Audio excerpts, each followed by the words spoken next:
બે piece complete ઉપરવાળો જે piece છે એ ચાલુ અવાજ નથી આવતો, નીચેવાળા પીસમાં કેસેટ નથી ચાલતી, બાકી કમ્પ્લીટ ચાલે છે. ઓક્સ ચાલે છે, રેડિયો ચાલે છે. બ્લૂટૂથથી તમે વગાડી શકો છો આને. પાછળ ઓક્સનો જે બ્લૂટૂથ લાગી જાય આવે એ.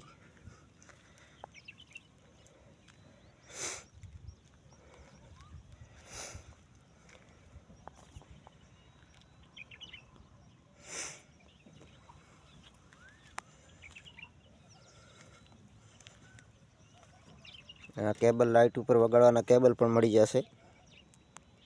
રિમોટ નહીં આવે, રિમોટ આના મળતા નથી. અને રિમોટ મને વગર રિમોટ જ આવ્યું છે. सेम है, ये ऊपर वाला है वो 995 है और ये नीचे है वो है 990।